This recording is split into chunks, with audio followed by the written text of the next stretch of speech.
Things you'll need for this project are kraft card. This is a little larger than a C6, I think. I have a Versamark embossing ink stamp.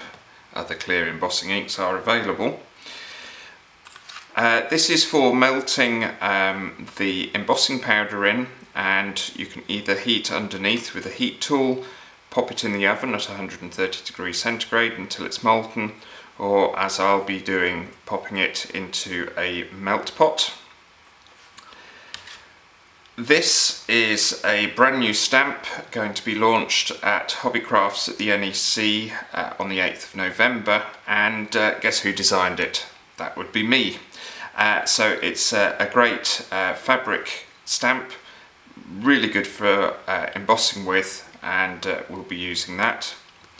We'll be using the Gratitude stamp set, a heat gun obviously. Another new product launching at the NEC will be the Melt It powder. It's basically the clear gloss powder but extremely fine. It melts very quickly, and show you that. White puff powder, bright white, opaque white embossing powder, and then we're using the same bright white but in a super fine form to get some pigment into the Melt It powder. First thing I'm going to do is make a mask. I'm going to ink up the thanks and the gratitude sentiment from the Gratitude stamp set using the clear embossing powder, and I'm printing onto a strip of low tack masking tape that's available from big DIY stores. The clear embossing ink shows up just enough to be able to cut round, and I'm just going to roughly cut that out. If you want to see it a bit more clearly where it's stamped, then obviously use a coloured ink.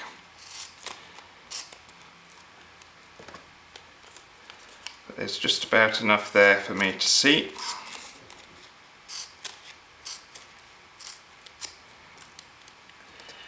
And I'm going to stick that down in the centre of my kraft cardstock. Take my canvas stamp and ink it up well.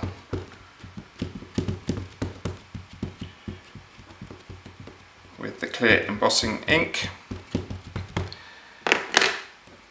and I'm using the thin acrylic block so that I can get some good pressure. Pop that more or less central to the card, and then because it's a large surface area stamp, it's worth working your way round, putting firm pressure on. Alternatively, flip it over and smooth the card on from the other side. That way we should end up with a nice even print.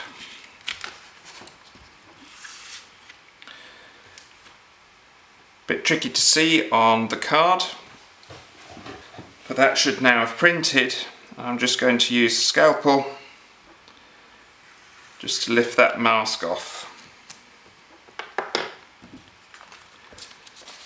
Working onto a sheet of clean paper, now going to add the white puff powder. Sprinkle it on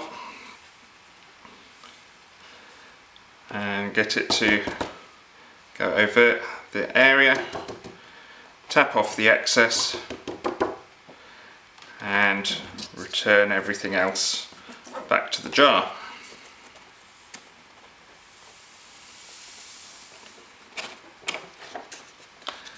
There we go. Whisk that away.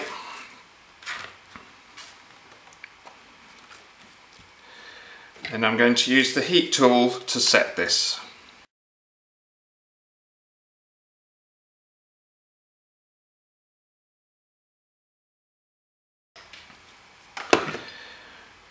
You'll notice the card has curled up. That will settle down as everything cools, and you'll also notice that the puff gives this a really lovely raised, textured fabric effect. I'm going to stamp and emboss the sentiment now in the centre, and I've laid the thanks and gratitude stamps onto my acrylic block together, ink them both up,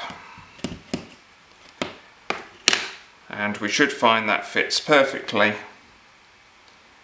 into the masked off area.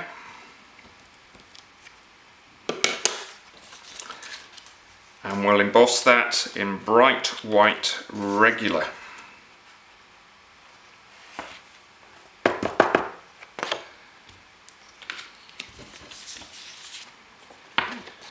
Turn the excess back to the pot.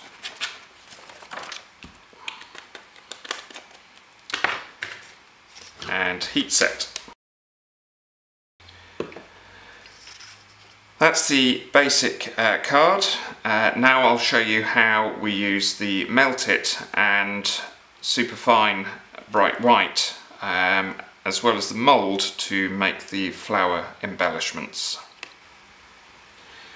I have here a Ranger melt pot, and I'm going to add about a tablespoonful of the Melt It powder. This is actually a Horlicks scoop. This is a very fine powder, so don't sneeze at this point. And I'm working in a pie dish, one of the disposable ones. Now you can also heat this with a heat tool from beneath.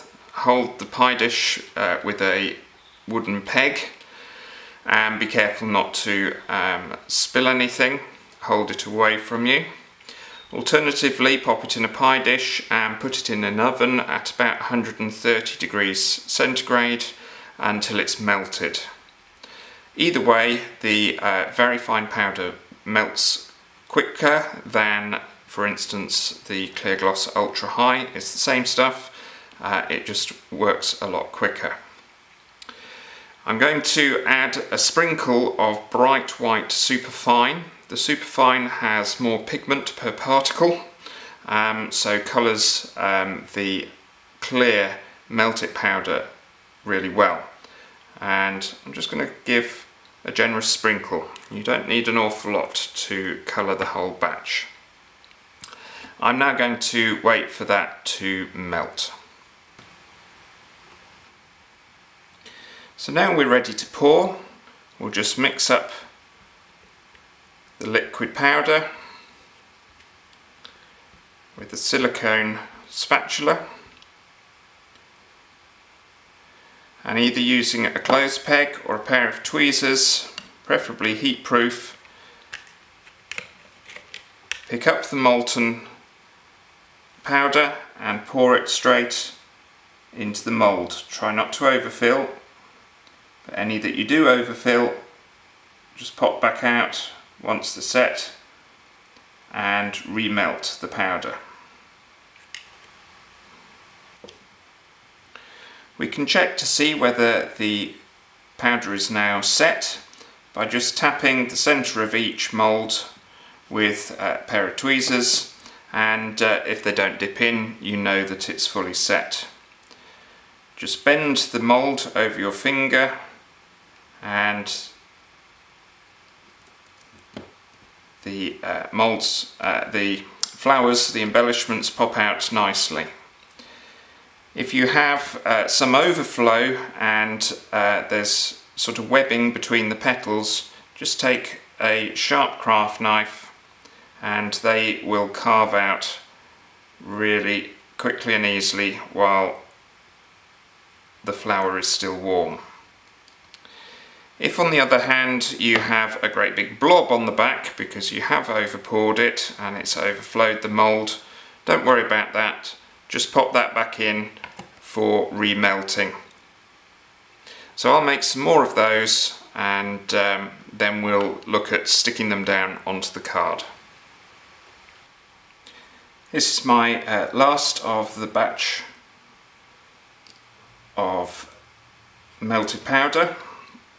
I'm just going to turn those out of the mould, and I'll be then sticking them down onto the card.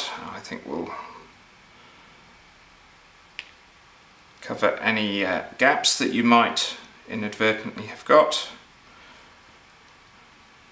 and you can move them around. So I'm using how many is that now? That looks like there's 8 on there.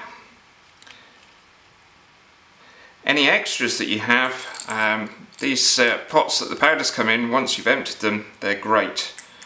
Just pop those into a jar, and you can keep those for another project.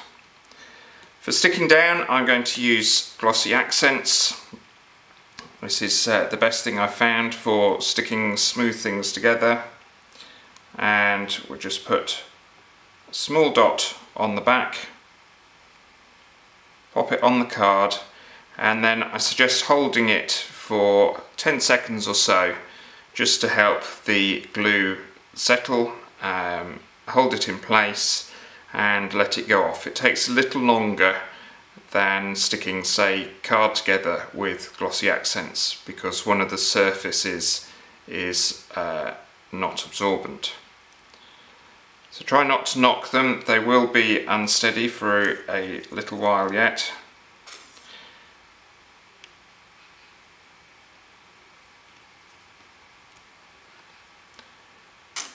And that